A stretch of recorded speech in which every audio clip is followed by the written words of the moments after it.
Hey guys, it's Micah. Welcome to another Philosophical Tuesday. We're glad you could join us. In today's podcast, we discuss the perceived conflicts between science and religion. How can we determine if science and religion are mutually exclusive? Is one of these a better framework for understanding the universe? Or do they complement each other? Can the scientist or the religious person arrive at true knowledge? Can religious experiences be discounted by a scientific framework? Is science an instrument for prediction or a process for arriving at knowledge? These are just some of the questions we explore in today's episode. Thank you for listening. As always, we hope you enjoy this conversation.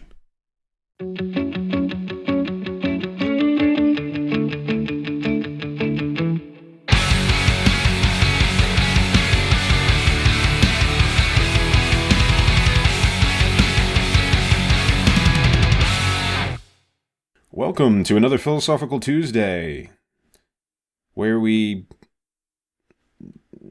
talk to each other about philosophy on Monday.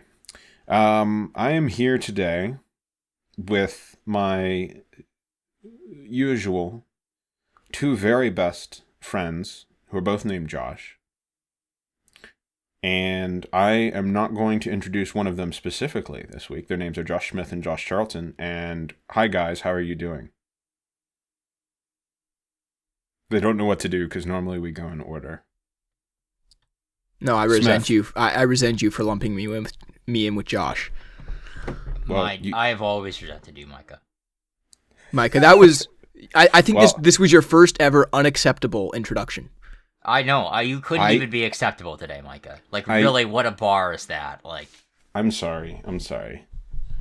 You know, I've just been really feeling really down lately, and I was hoping that I would make you guys laugh and that would cheer me up. And so now I'm just more sad, and I'm especially sad to know that.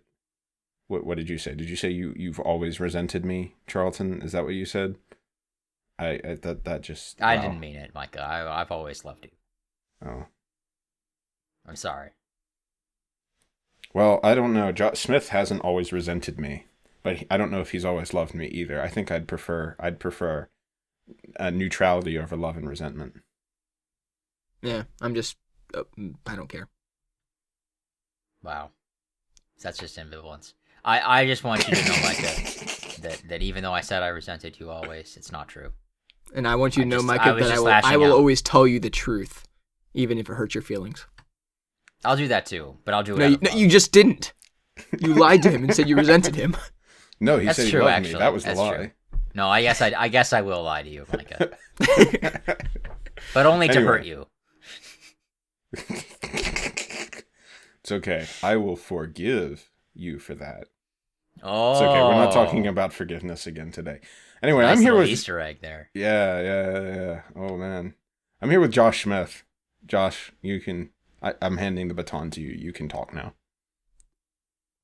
Thanks. Well, I just have to say I'm excited about our conversation tonight because it's a very important topic and one that no one has really ever been able to answer. So I'll pass the baton to Joshua Charlton here. I don't know that nobody's ever been able to answer this question. Well, what's the answer? Give me the answer in 2 words or less. I'm not going to do that right this second, but I will later on. But I don't think that I don't think that any of us are going to be saying anything new in the course of this. I'm not so arrogant as to believe that. But I do think it's a worthwhile topic to be discussed, and I think it's one that is too often neglected by both sides of the aisle here. So I'm hoping that we can have a good conversation about this, and maybe Micah can actually tell us what we're going to be talking about today. Yes, since we've been going back and forth around it. So yes, I am Micah. I am the host. Hi, Micah. That was the most lackluster introduction we have ever done. Just shy of acceptable this week. Anyway. Yeah. Acceptable. So yeah, today we're going to be talking about the question we're framing our discussion around is science versus religion. What is the perceived conflict between science and religion? This is a question that has really, I think, polarized a lot of people on the basis of their own presuppositions and notions about what science is, what religion is, what's the relationship between each of those, and the ability to have a rational, reasonable, peaceful, respectful discussion about conflicts between those things. It's something that I think it's a lot of people find themselves either entirely neutral and not giving really any thought to this debate, or being very, very strongly on one side or the other. So it'll definitely be an interesting discussion. I think you're right, Josh. So let's get into it. Does anybody want to get us started with some thoughts on what exactly is this conflict between science and religion? Or maybe the perceived conflict. Right. And I mean, when we talk about the conflict, we're talking about what is the debate that is raging here?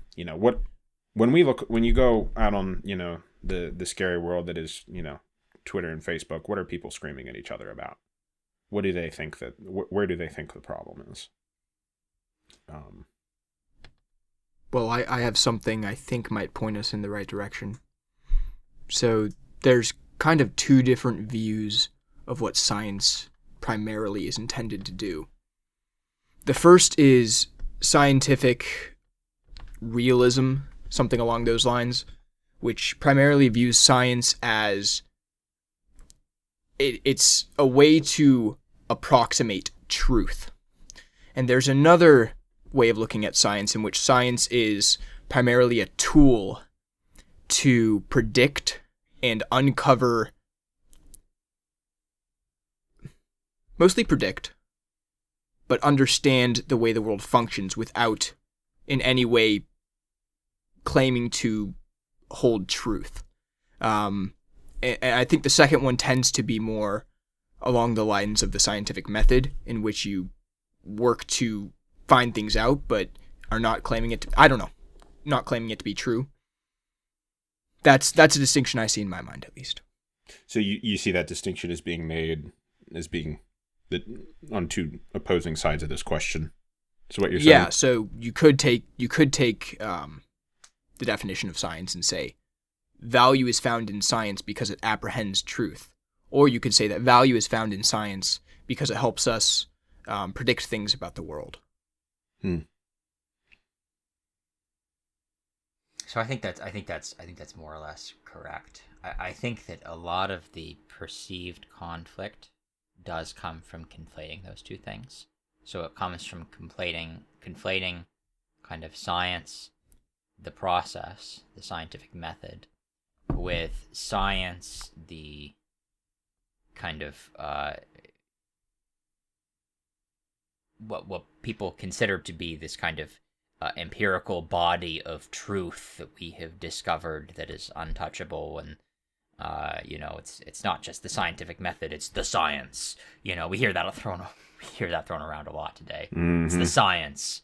Why aren't you listening to the science? As if the science was some kind of untouchable body of knowledge, as opposed to merely the process under which we attempt to, as Josh says, collect statistical data and derive patterns from that statistical data. So I think that's correct. I think that a lot of the conflict originates, if you kind of go back to the 1800s, we're kind of starting this whole period of, this is kind of the birth of what we would call scientific materialism. And there are maybe a few individuals who are key to this. And this begins with an attempt made by these individuals to answer the kind of fundamental questions that up until this point had been relegated under religion, that these were questions that religion was designed to and meant to answer. And these individuals really kind of theorized that we could actually answer, and maybe they didn't directly theorize this, but their work was taken to kind of answer these fundamental questions. And in this way, the scientific materialists kind of gained what they believed to be their kind of empirical answers to the questions that had been to the questions that had been previously answered by religion. And I think those can be summarized in the work of Darwin, who answered the fundamental question of where did we come from, or at least claimed to. Marx, who answered the fundamental question of where are we going as a species.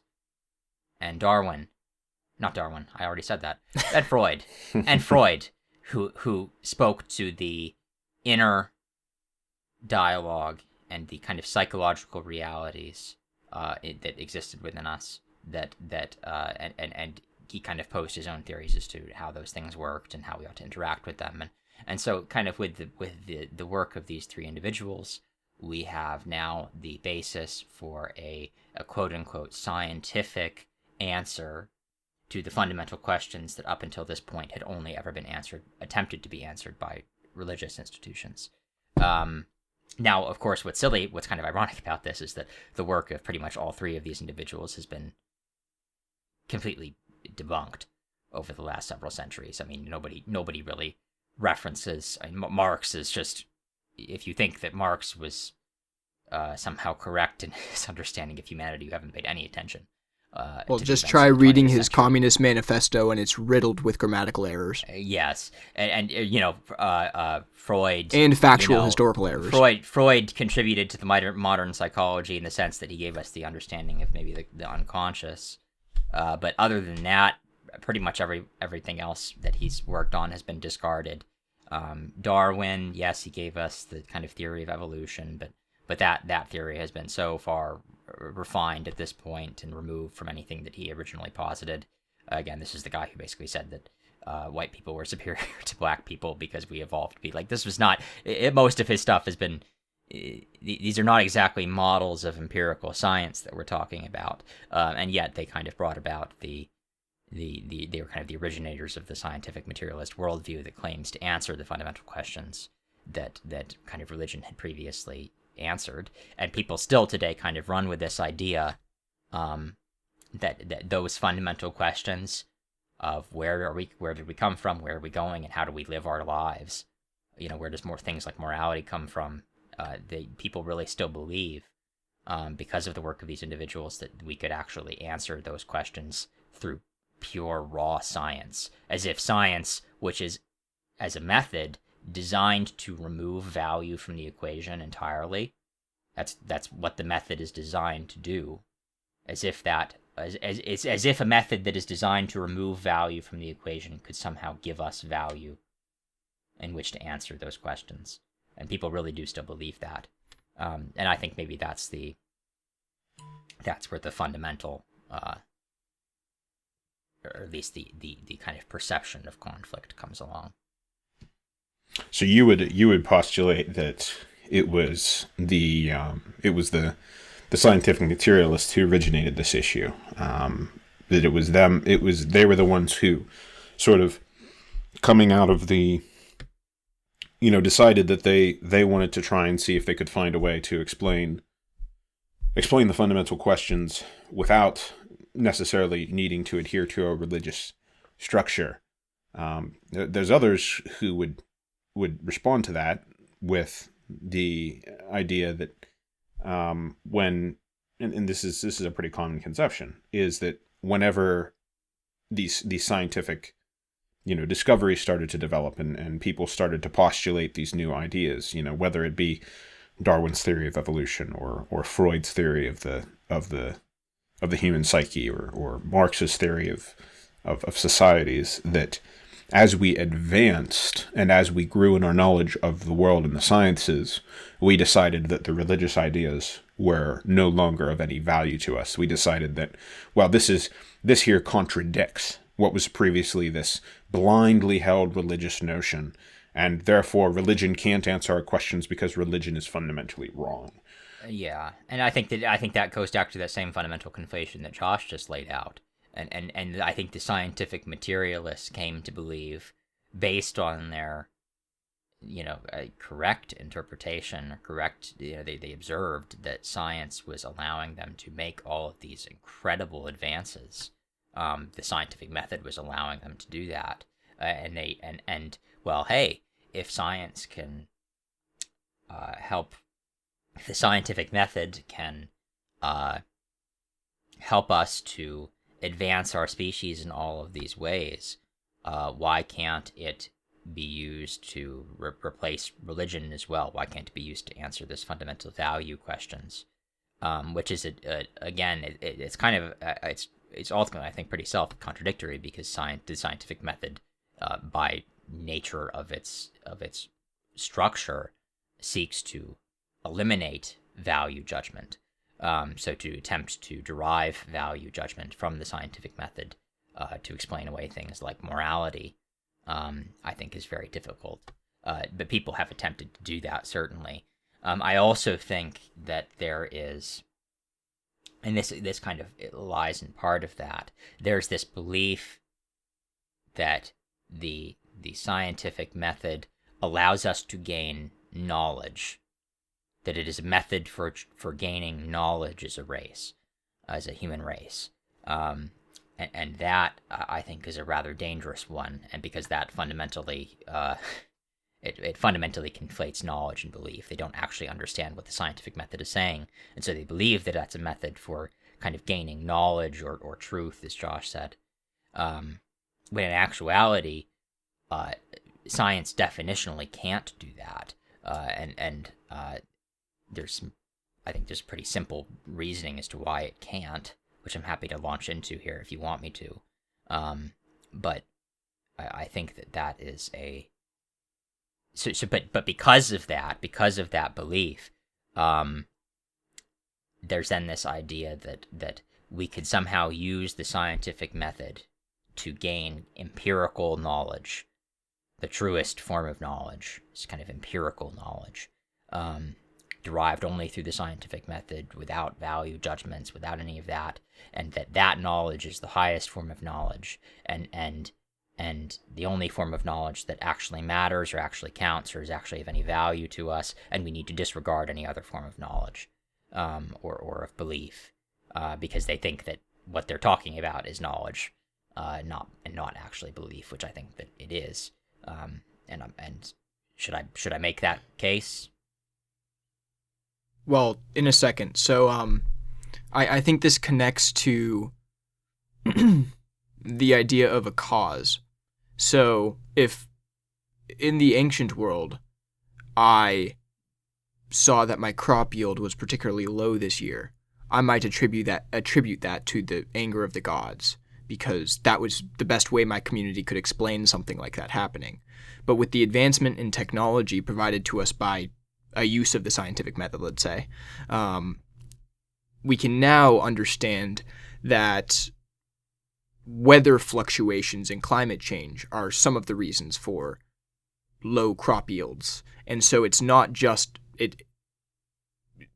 and so we've been able to show that there is a cause empirically through the scientific method. Now, the question of what is the ultimate cause, that's in the realm of value, as you pointed out, Josh. And it would be, so I tend to think it's a jump in judgment to say, if we're just speaking as scientists, it's a jump in judgment to say that we can prove that God is responsible for a low crop yield.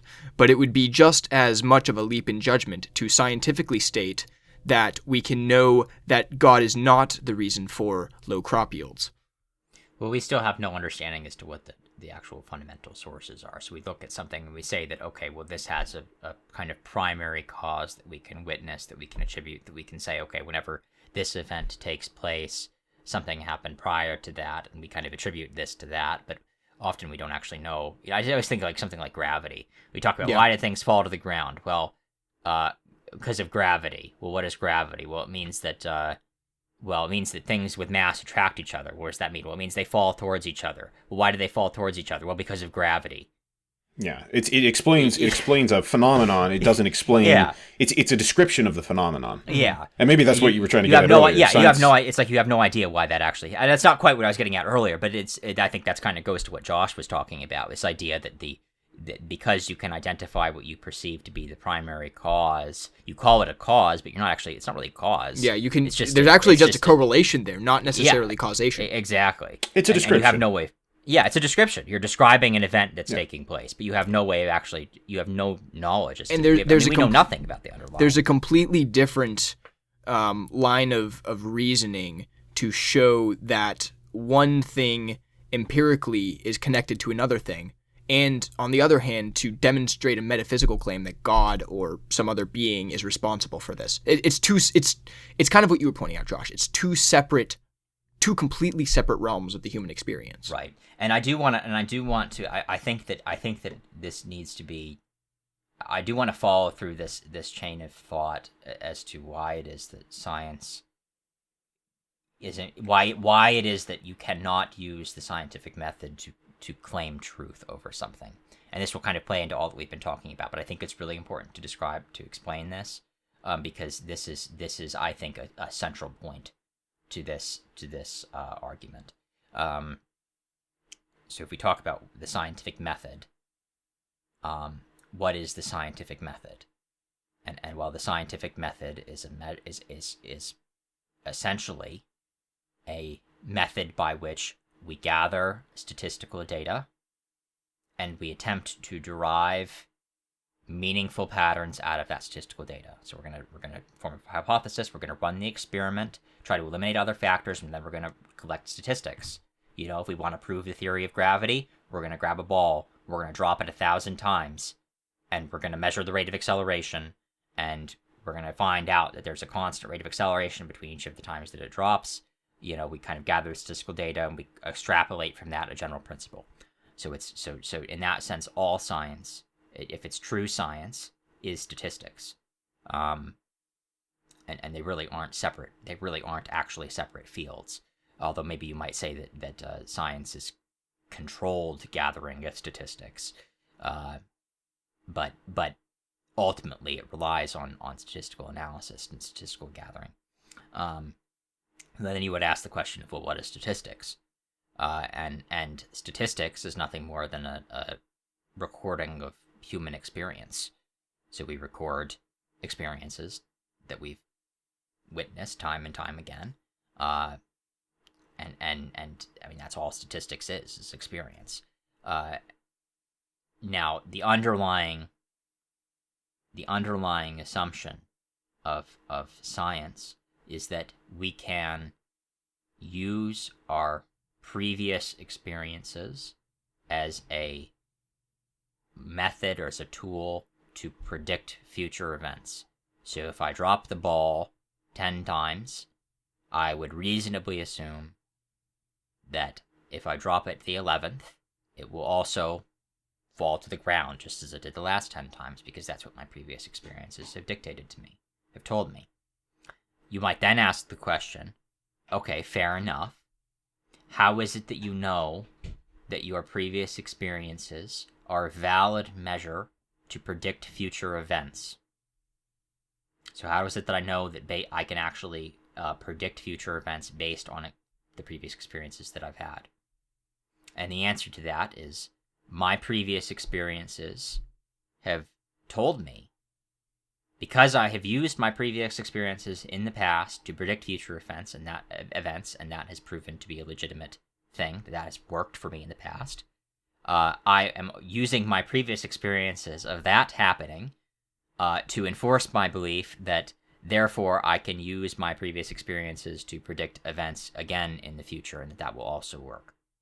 So now you end up in this nasty circular loop that you really can't work your way out of, where experience justifies itself.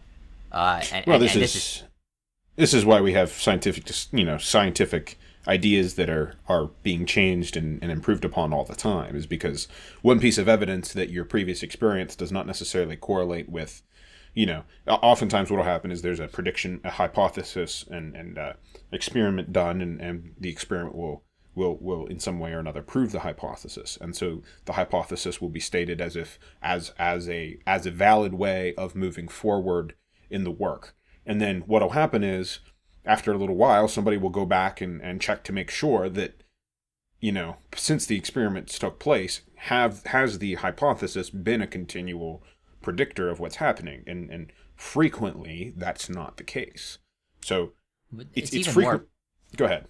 It's even more fundamental than that. That's true, but it's even more fundamental than that. And this kind of goes back to the work of David Hume, and he posits a very famous thought experiment. In other words, it isn't, and well, the thought experiment is basically this: two men are sitting and talking to each other, and one man asks the other, "Do you think it is?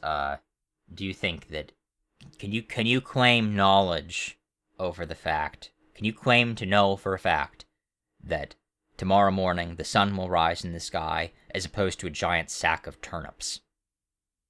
And the other man looks at him like he's crazy, and he says, "Of course I know that the sun is going to rise tomorrow instead of a giant sack of turnips." And the guy says, "Well, how?" And the guy says, "Well, because the sun has always risen in the morning." And the guy answers, "Okay, well, again," and he kind of poses the same fundamental question. How does it that you know that your past experiences are a valid predictor of future events? And he says, "Well, because my past experiences have always proven to be a valid predictor of future events." And the guy points out correctly that is circular reasoning. Now you're using experience to justify itself. And so there is it is actually not logical. It doesn't matter how many times you run the experiment. You could run the experiment 1,000 times or 1,000,000 times. Millions of people every day wake up in the morning and look to see the sun rising. And they have seen that for thousands of years going back throughout human history. We've got, at this point, billions, trillions of experiences of the sun rising in the morning. And yet the case that David Hume makes is that to claim knowledge that tomorrow morning the sun will rise again and as opposed to a giant sack of turnips is fundamentally illogical, because you cannot answer that fundamental logical loop of that experience justifying itself. In other words, it is a statement of belief. Fundamentally, definitionally, it is a statement of belief to say that the sun is going to rise tomorrow as opposed to a giant sack of turnips. Now, he goes on to say that, okay, maybe we could say that some beliefs are more reasonable than others under the kind of fundamental assumption that we could use experience to justify itself. But that very statement is a statement of belief, and anything built upon it is likewise a statement of belief. And you have no way of therefore knowing. The idea that you could claim knowledge, that something, for example, like the resurrection, we talk about the Christians as the resurrection of Christ. Well, what is the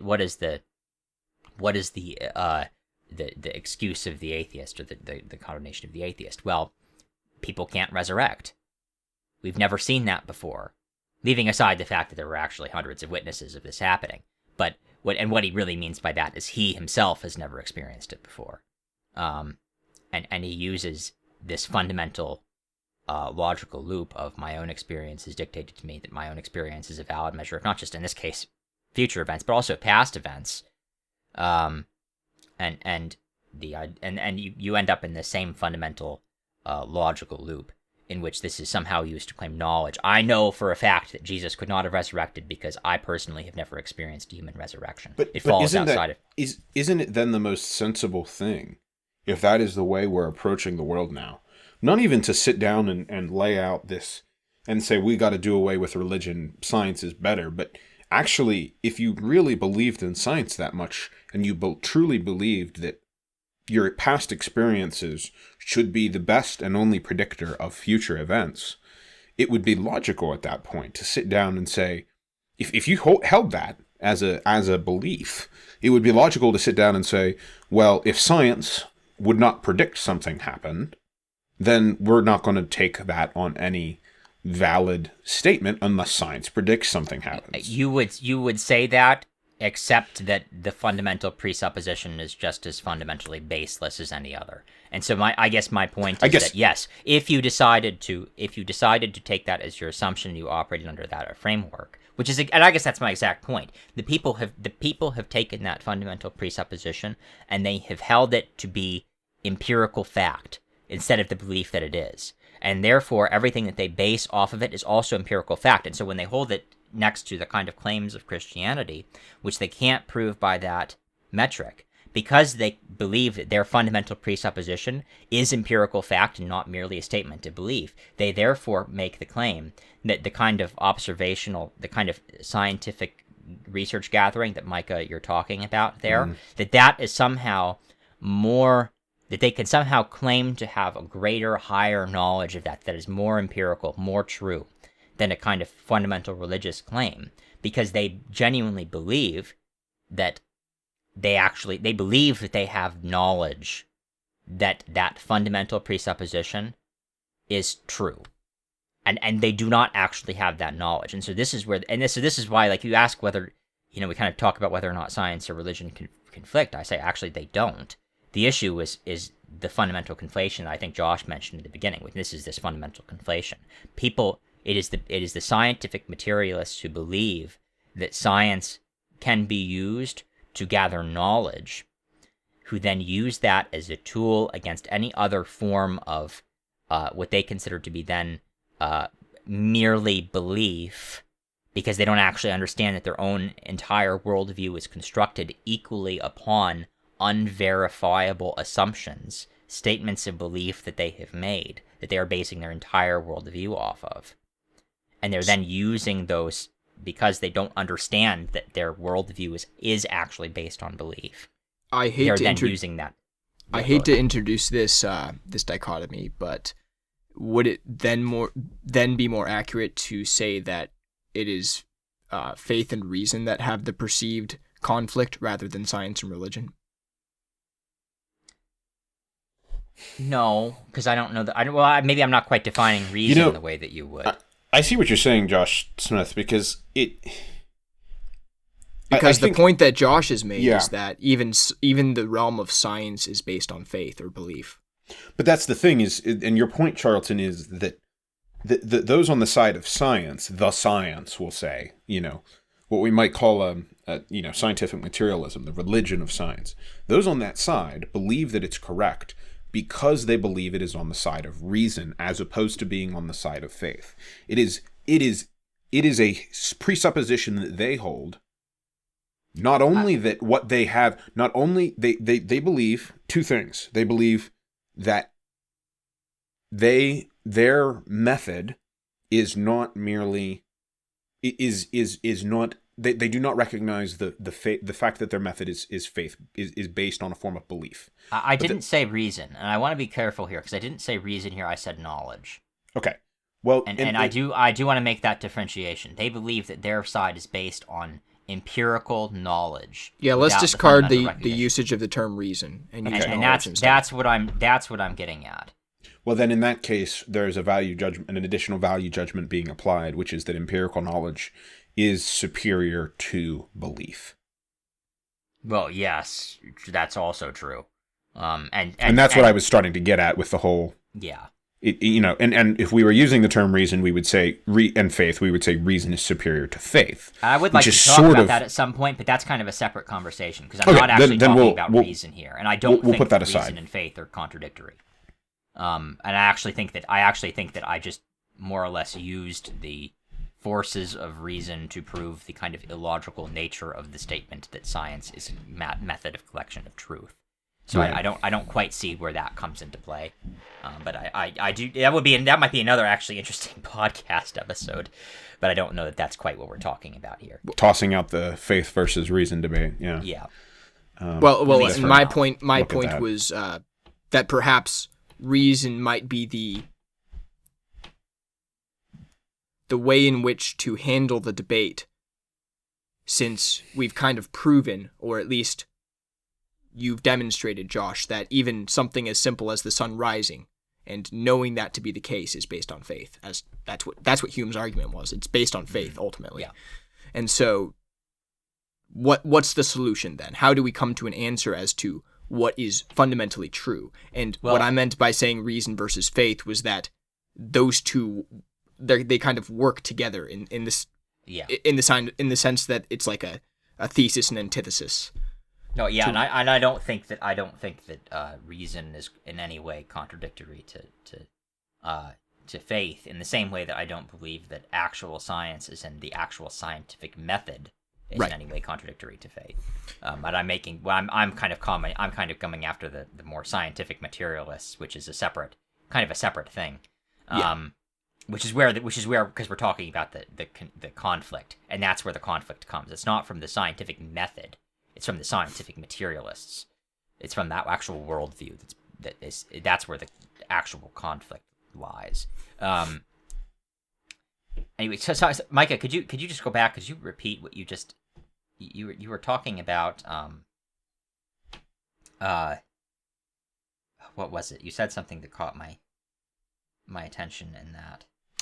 Well, I was trying to get at the idea that, as you were pointing out that there is a belief that is necessary, a fundamental belief necessary in order to come to the conclusion that we can attain knowledge and valuable and value information. We'll say knowledge can almost be defined as information that is of value because it is true. And if you guys have a disagreement with that definition, we can elaborate a little bit more. It's a simple definition.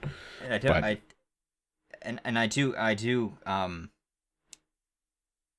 Just to talk about briefly what, I don't remember if it was you or Josh who brought this up, the idea of, and maybe this is encapsulating what you just said, but what can we know as true? What can we know as true? And that idea of knowledge, and this goes back again to David Hume's work, because he did kind of list a few particular things that I think are of value to us, and basically what he talks about primarily is the idea of definitional truth, that some things are true because we define them that way. So 2 + 2 is 4. We can say with 100% certainty that we know that 2 + 2 is 4, and because we have defined what 2, and 4, and plus means. Yes. So that's a worthwhile, and this is kind of where that maybe idea of reason does come into play, because if we can define things properly, then we can play out the reasoning behind them, and that's kind of why I am so, maybe part of the reason why I am so particular about definitions, because I think that that's a necessary part of the working towards truth, and beyond that, he kind of talks about mathematical truths which are tied up in that, but beyond that, there's really not much that I think we could actually claim knowledge over, and I think that Hume makes the same point, that pretty much everything else that we take for granted as being knowledge ultimately comes down to belief, and you can play out the reasoning behind this. I mean, you can deconstruct even your own existence. It's like, okay, well, we know that. How do you know you exist? Well, I think, therefore I am. That's been spouted around for a long time. 2,000 years or so, people have said, okay, I know I exist because I think. Everything else I can't know, but I know that I exist. Well, it's like, okay, sure. How is it that you know that you're the one thinking? I think. That doesn't seem readily apparent to me. You're also defining there what I and think means. Yeah. I mean, it's apparent to me that when you talk about, definitional truths and definitional knowledge, I can't think of a single thing which that does not apply to. Yeah, so it's really hard to make a case that most of our reality, if not all of our reality, is fundamentally predicated on statements of belief. And I do say reality. I don't just say our observation of reality, because there's also, I think, this fundamental idea. We talk about like light. Like light behaves as both a wave and a particle, depending on how you observe it. And once you observe it operating as one of those two things, it will only ever operate as that one thing. Like it's as if matter itself, it's as if existence itself is dependent on our observation of it. So it's not merely a matter of, this idea that there even is an empirical physical world outside of our ability to observe it is itself a statement of an incredible statement of belief. We really have to believe that. We have no evidence for that. And frankly, I would argue that most of the evidence seems to counteract that idea. So it's really, and I'm not saying that it is somehow unreasonable to believe those things, but that we must recognize that they are belief. It's not a matter of knowledge. and that then means that a lot of the debate around kind of science versus religion falls apart. So should we try to resolve that with the argument Locke presented to correlate belief to probability? If something's 80% probable, then should we believe that thing? And if it's 15% improbable, probably not true. Necessarily. Again, Why not? That's the same. I think that's Yeah, actually. we might. Well, I think that's actually, you were asking me, you said there was something I got at earlier, and I think that might actually be what it was. Here's the thing. There are two, and again, I'm not sure, I keep oscillating back and forth. Is it one assumption or is it two assumptions? I think there are two assumptions that you make if you take the scientific materialist worldview. One assumption is that what you believe is in fact, what you are attaining via science is in fact true knowledge. That's one assumption. But you're also there's two ways of saying this. And so that's one assumption. I have another assumption. There's two ways of saying it. One way of saying it is that you place a higher value on that knowledge which is scientifically derived than you do on any knowledge which cannot be proven or defended empirically. The second way of saying that is that's a reframing of the term knowledge. And the second way I was going to say is you believe that empirical knowledge is the only legitimate form of knowledge. Okay, so we should define knowledge. Yeah. I think what Micah is saying is that he is saying the same thing. It's both a positive and negative assertion. Right, yeah. It's both a positive assertion that this is a valid way to obtain knowledge, and it is a negative assertion in as much as it says there are no other valid ways of attaining knowledge. Right, you're right. So I think that's an important thing to keep in mind. Mm-hmm. But I think that's true, and maybe that as for going kind of further from there, and maybe this is what Josh was kind of getting at, the idea of how then do we then disregard science as a tool, and I'm not saying that we do that. What I'm getting at is that science fundamentally rests upon belief. And if we acknowledge that, if we accept that belief as being true, but here's the thing: if we accept that it's a belief, we can't then disregard the exceptions. So this is where kind of that idea that does the method of science counteract the idea of faith? Well, through the method of science, it is probably, if we were to accept that as being true, based on our kind of experience. So I'm not even quite sure that you could really say this, but for the sake of argument, let's say that science, based on many, many scientific experiences that have been done, has proven that you can't actually resurrect somebody 3 days after they die. And that's what the science says.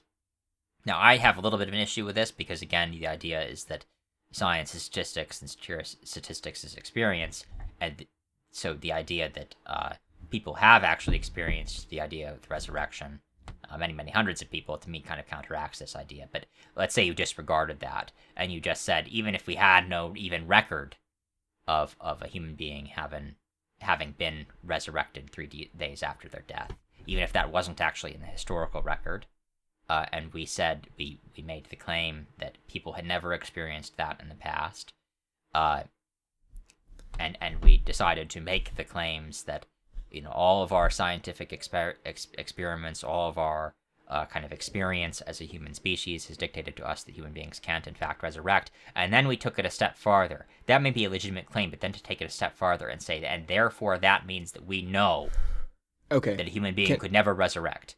So I think you're right, but can I try reframing that a little bit? Yeah. So going back to the whole probability thing I brought up, why not believe an explanation with more plausibility? Is it not more plausible that a group of his disciples hit his body, he was unconscious, and he woke up? That he I don't know, that something happened. There was some sort of scheme in which he didn't actually die in the first place. How is that a less plausible explanation scientifically than someone rising from the dead? But that's Well, you just I was going to ask you to find plausible, but you just said plausible scientifically. Yes, I'm using it. Okay, well, you're taking then the presupposition that something that can be scientifically proven is, if it's not the only way of finding knowledge, it is certainly how a could you preferred way. how could you scientifically make a statement of probability about that? I'm even curious as to how do you even how is that even a scientific claim? Well, that it's more likely that the disciples hid this. No, I use the term scientifically because in the realm of perceivable experience, we can see people dying, and we can see situations in which people were that's fair. Like they didn't actually die and then they came back to life, and we can see the clear difference between the two. Well, I wasn't trying to. Go ahead. You might say legitimately that it is implausible that happened according to those metrics. However, you also have to make a statement that the implausibility of it makes it therefore untrue, which is a different statement. I would also argue that there's more in play with the scenario in that, with merely the kind of statistical gathering of our not immediate witnessing of people being resurrected, because you could also make the claim of there's kind of a pretty famous argument made as to Jesus and his disciples, which is basically, and it's kind of a twofold argument. One is that basically that there's only kind of three options, right? They're lying, they're crazy, or they're right. If they're lying, well, they all died for that lie, so it seems like a pretty crappy lie. They didn't really get anything out of it. They all died miserable, horrible deaths for it. If they're crazy, you might make that case, except that aside from the fact that they made some pretty, amazing claims about Christ's resurrection, they're not logically contradictory. There's nothing in their works that would indicate that they're in any way illogical or unreasonable. So that's kind of a claim you'd have to make, and you might be able to make that claim, but it's you would think that the writings, if these people were crazy, that the writings that they had written down would be like insane, indecipherable ramblings, particularly if they were making such a crazy statement as to claim that somebody could rise from the dead. Like, if they actually believed that and they hallucinated the whole thing, you think you couldn't even decipher what these men were saying, let alone have them be rational arguments that these people are making, which I think you find in the scripture. These are very reasonable people. And then the only other option really is that they're telling the truth. So you might then hold that up against the fact that nobody living today has witnessed a resurrection. Not that there are but again, it's a weird case to make, because it's true that nobody in the last 100 years that we've been actually doing science as a scientific method has witnessed a resurrection. Yeah, but it's not as if there's no historical claims of it. No, but there's an awful lot. But responding to the argument you've already provided, in which even something that has a high degree of certainty, such as the sun rising, can be questioned, would it not be more? It's clearly more probable that one of the other named phenomena happened than for Christ to actually be the Son of God that rose from the dead. Maybe. But again, it's if we're approaching it in this way, though, so we got to be consistent. What do you? Again, I don't quite know what you mean by probability. I think what he's getting at is the fact that if we're going to state, we could state that it is circular reasoning to make the claim that I can base my future knowledge of what will happen on my past experience. Okay, so it would be it is a belief claim to say that it is a statement of belief that the sun will rise tomorrow morning and not a giant sack of turnips. However, it is not a statement of belief in the same way to say that it is likely that the sun will rise tomorrow morning rather than a sack of turnips. And you might say that, yes, it is very, very unlikely, but that doesn't mean that it didn't happen. Exactly. You might even say that a big part of the kind of amazement behind it, why was it so significant as an event, is that it is so unlikely. That's maybe one of the reasons why we're still talking about it 2,000 years later. If everybody rose from the dead, you wouldn't really think much of this Jesus guy from Nazareth. But it's why are we still talking about the story of Odysseus 2,000 years later? 3,000 years later. I mean, that didn't happen.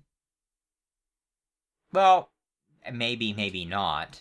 For one thing, the story of Odysseus has been passed down orally for it's a little bit different. Like, the Bible has been pretty well recorded.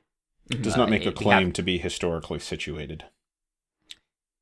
Yeah, Odysseus doesn't make that's another thing. No, it doesn't actually make that claim. What I'm trying to get at. We kind of talked to about the idea of the archetypal story, which is a little bit different than the idea of historical event, which is what the Bible is a historical text. It has other subgenres in it, but it claims to be historical, and it's backed by history. If you go back, the more scholars have tried to historically disprove the Bible, the more that they've actually reinforced that actually things did happen this way. I think we are possibly reducing the significance of the resurrection, since that's our example. I think maybe a question that would be better would be, why should we assume that all human experiences, or maybe even the fundamental human experiences, are had within the realm of observable experience or empirical experience? You're saying this is how we should frame the question against the scientific presupposition? I'm trying to understand what you're trying to counter against anything. I just think it's a question. I think it's a good question. I think it is framed. I think it's framed within the context that you've already laid out, Josh, where we can question we pointed out that you need a certain level of belief to know basically anything in life that's based on experience.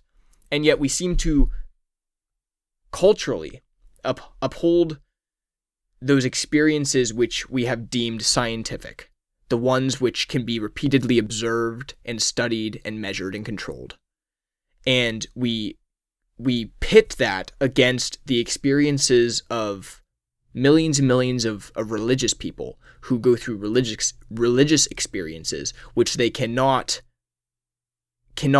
prove, cannot give quantitative and empirical evidence for this thing to other people. And yet we for some reason or another, and I think you're right, it's because of this materialist framework, hold that one type of knowing over the other type. Yeah, and I guess that's my point, is that it's not actually knowing, right? Yes. And that's maybe the key point here, is that, well, is one more reasonable than the other? The only answer I can give to that is I don't know. Well, it's based on trust on some level. It's based on a trust of your own perception of the universe versus someone else's perception of an experience of the universe. But then, yeah. And it's a question of, do I trust only what I have experienced, or am I willing to trust what someone else has experienced and is relaying to me? Which is interesting, because we do that in science all the time. We trust someone else's experience if they have documented it and claim to have taken certain steps to validate it. It's peer reviewed.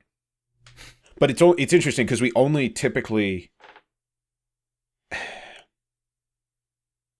It's only whenever that's within a scientific context that we're willing to accept it. It's like we have to discard everything unless it's done in a scientific context. But that's the thing. There's no actual basis for doing that. And I think that's kind of what Josh was getting at, is that there's no real reasonable basis that we could claim that one is a superior form of knowledge than the other, because neither are a claim to knowledge to begin with. They're both fundamentally statements of belief.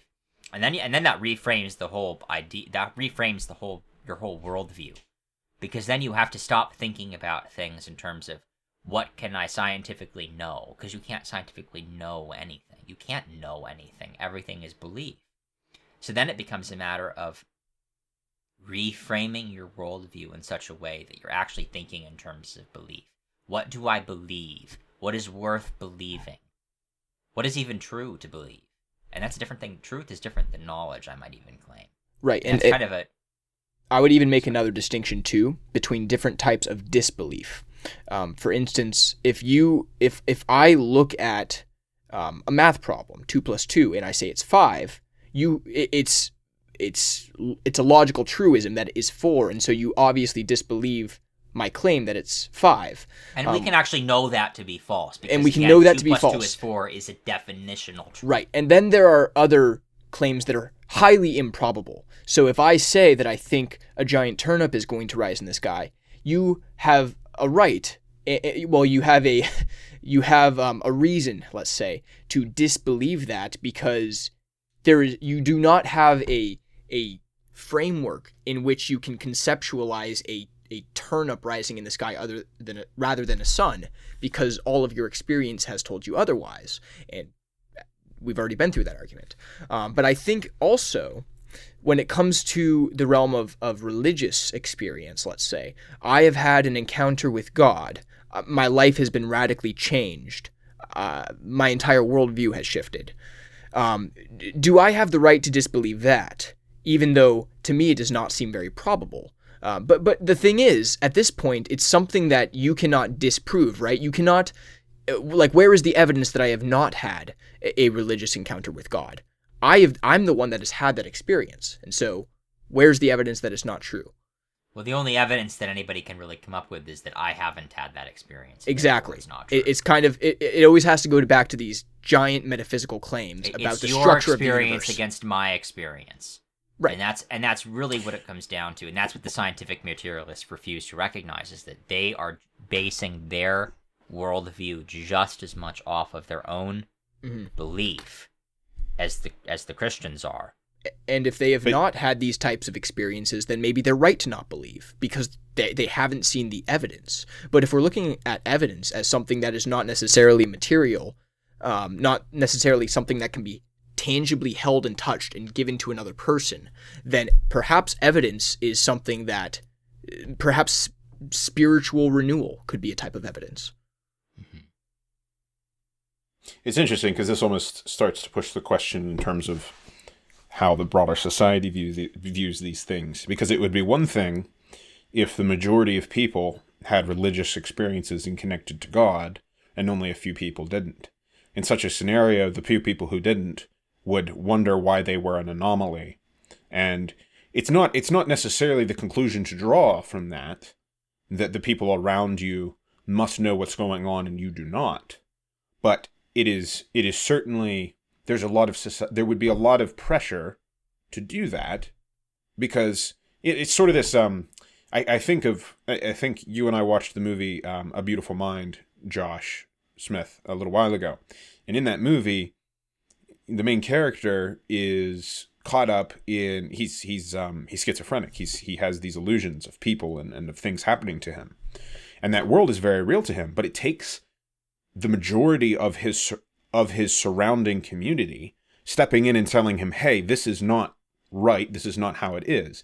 He has to learn to rely exclusively on the experiences and perception of others. I guess what my point is here is that we do rely on our own experiences to tell us what reality is. But in a very real way, we also rely on the experiences of the people we interact with. We validate our own experiences by doing that. And this, I think, this is where a lot of people, and it's easier to say that I have had this experience, and that even though all the people around me haven't had this experience, I have had it, therefore I believe it. It is much harder in that context for one of the people who's next to you, who hasn't had that experience, to look at the person who did have the experience and say, you had the experience, all of these other people didn't. You had an illusion. What you experienced was an illusion. It was not representative of reality. Here's another way. It's much easier to make that claim. Here's an interesting way of looking at it. So let's say I've never gone skydiving. You tell me a story about how you just went skydiving, and I'm thinking, wow, that's crazy. Going skydiving, that's an insane thing to do. So I tell you, I don't think you've really gone skydiving. You didn't really go skydiving. And you're like, yes, Well, I I don't did. even believe that skydiving exists. Wait, just let me get to the point. You are insisting that you've been skydiving. Here's the thing. I can't rightfully claim that skydiving doesn't exist because, first of all, a lot of people around me have gone skydiving. Secondly, I can even conceptualize what skydiving is. Here's an interesting question. Is it even possible for someone who has not experienced a relationship with God to conceptualize what such a relationship is and be able to negate it? I think they can conceptualize it. I mean, I Really? can conceptualize skydiving. Well, yeah, but that's because it's... I think I think that in the same way that Mike has never been skydiving, but he can conceptualize skydiving. I think we're all capable of conceptualizing a relationship with God. I think a lot of us reject it because we can conceptualize it because it terrifies us.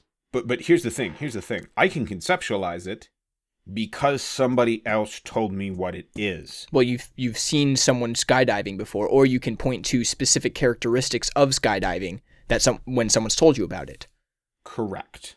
But if nobody had ever told me that skydiving existed, no, I couldn't have conceived of it. I mean, somebody had to conceive of it initially, right? Mm-hmm. Nobody told him somebody about had it. to. Somebody didn't conceive of skydiving outside of the context of the opportunity for it. It's like nobody, before there were airplanes, before there were people flying around in the sky, before there were parachutes, nobody conceived of the idea of jumping out of an airplane with a parachute on your back and then opening that parachute so that you could fall to the ground and not die. No, Okay, but we may have always conceived the idea of flying, which is different. So than maybe skydiving. skydiving is a combination of different ideas given the particular circumstance. I see birds fly. I can conceive of flying based on birds fly. I don't see birds skydiving. No, but skydiving is maybe merely our human attempt to recreate something like that. Right. I guess the point is that sometimes there are things that even if nobody tells us about them, nature itself screams to us that they are possible. In other words, that you don't need to have somebody tell you about Jesus to have had an experience whereby you have a father figure. You have an experience where you look up to the sky and see the infinite, or confronted with the infinite, and have the reality of the infinite, the absolute, scream itself to you, absent any rational explanation. It reveals itself to you. And you are without excuse for not seeing that, because we all see that. And I guess my point is that I don't think that people aren't capable of conceptualizing the idea of a relationship with God. I think it terrifies them. And I think they reject it outright because the very real, very terrifying implications that such a relationship has on their life. What they would have to do if they really believed that, what that would mean for their lives, what they would have to do if they really believed that. I think it's terrifying. And that's why so many people reject it. Not because they can't understand it or they can't conceptualize it, or even because they don't believe it, but because it terrifies them, and so they have to reject it.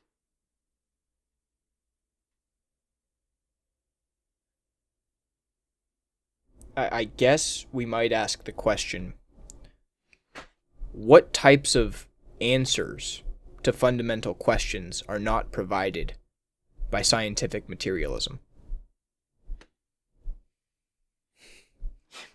You might first ask the question, what of them are?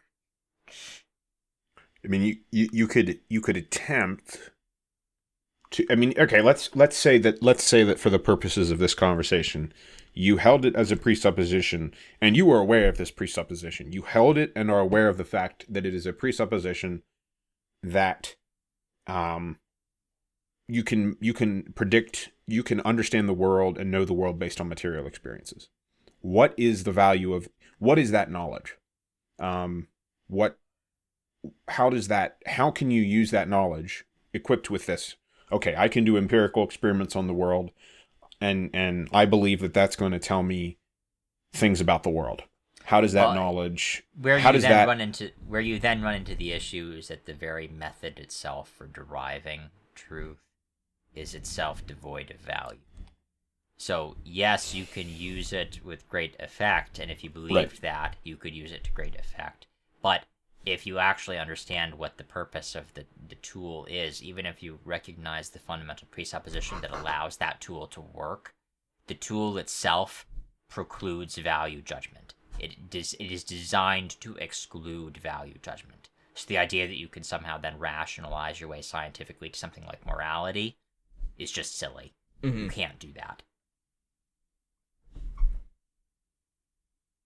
So it can't answer the fundamental questions. Like, by definition, it can't. So I Maybe guess your better question is, what are the fundamental questions? I'm sure that's a good question too. I mean, I guess I was trying to pit it against. So we've like to rehash things. We've made the claim that we can't 100% know that scientific truths. Let's just say scientific truths. We have to believe that certain things are true. So if I don't know the cause of a low crop yield, we can deduce through controlled experiments a reasonable explanation for why we have low crop yields. But those are like the minutia, the really small questions. Those aren't like grand epistemological questions or questions regarding really the true nature of the human experience. So I'm almost wondering if there's a way in which we can, it's kind of like the old, you can figure out the how through science, but do you know the why? And the why questions, I think, are going to be the ones that we struggle to answer with the use of the science as an instrument. Why should we even use science? Why is it even valuable for us to increase our crop yields? Why is it valuable for us to prolong our life? Why is it valuable for us to advance our species? I mean, why is it? If theoretically I'm gonna die in 60 years, so if I'm just gonna die at the end of it all, why bother doing anything? Well, a scientific materialist worldview necessarily leads to nihilism.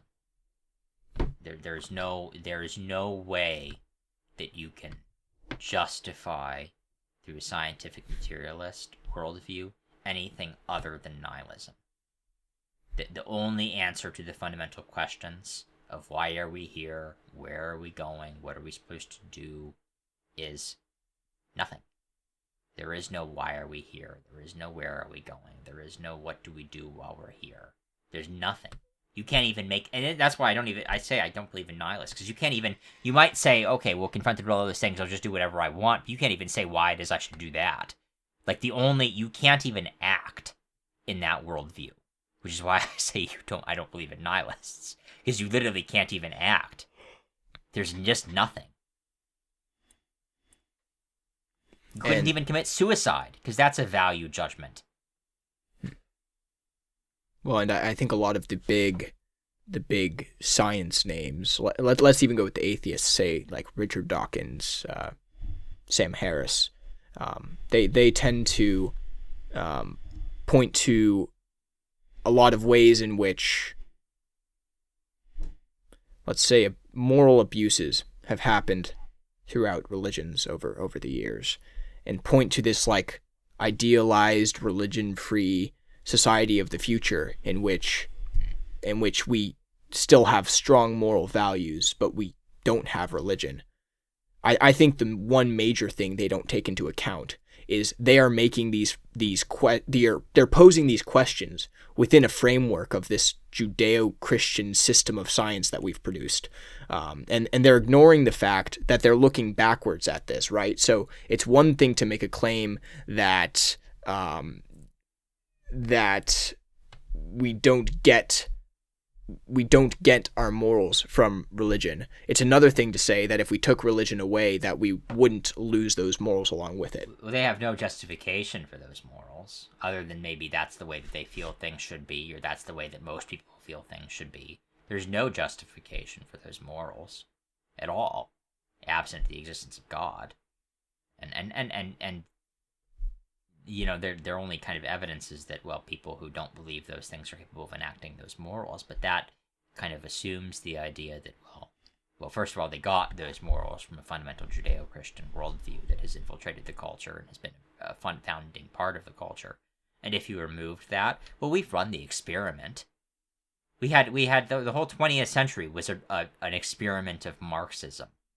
You want to see where, and this is Marxist idea. They didn't invent, Dawkins and Harris, like, they're not the first people to think this. This is Marxist's whole idea. Remove God from the culture and move our way towards utopia. Yeah. Yeah, this wonderful utopian vision. We tried that, and millions, hundreds of millions of people died because of that wonderful utopian vision of godless morality. Well, that worked well.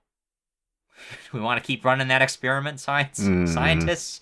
You scientific materialists, you want to keep running that? I mean, that's the evidence we have so far. Our experience should tell us it's probably not a good idea. You would think. But what's so ironic is that they betray their own belief. Because if they actually believed in scientific materialism, they would have thrown those ideas out a long time ago. We've done the experiments. We know what happens. And I think a lot of people may base their sort of it's easy then if you recognize that, even on a subconscious level, if you recognize the fact that your morals and your value judgments must come from somewhere, and that they cannot come from science, and if you're refusing to allow them to come from religion, the next most logical place to find your morals and values is in what is most beneficial to me. And oftentimes that results in what do the most people promote and want to go after. And I think you're seeing that a lot today, in as much as the values are the things that the society has decided. There's all these things you can't say anymore. There's all these things you can't do. There's things you're not even supposed to think anymore, because it goes against the morals of the society, and it's a great sin to go against those values. We won't call them morals because it's hard to say that they're morals, but they're certainly values. They're beliefs. Maybe we're getting into the weeds here a little bit, but well, we might consider drawing this to a close, because I think we do want to do a second part. We do want to do a part 2, right? Yeah. Let's what are some things that we want to talk about whenever we resume this discussion, so that we have something to start on when we talk next. I know one thing that I would like to discuss is what has been the response of the religious community to the overwhelming dominance of scientific materialism in the culture, and how has that been a positive or a negative thing towards its continued dominance? I would really like to have that conversation. Yeah, that would be interesting, as well as the reaction of scientists towards religion. That would be right. Fun. How do scientists handle religion now? Yeah. That would be I think a fun conversation for next time. As well as getting into the moral concepts a little bit more. Yeah. The moral concepts of just to give me like a better definition of that, if you can. The explanation for why a scientific materialist might not be able to provide an adequate moral framework for living life. Okay. All right. I think we'll end the podcast there. Thanks, guys. You've been listening to another Philosophical Tuesday, a production of the Intellectual Stooges. Thank you for listening, and we hope you'll join us again next Tuesday for another episode.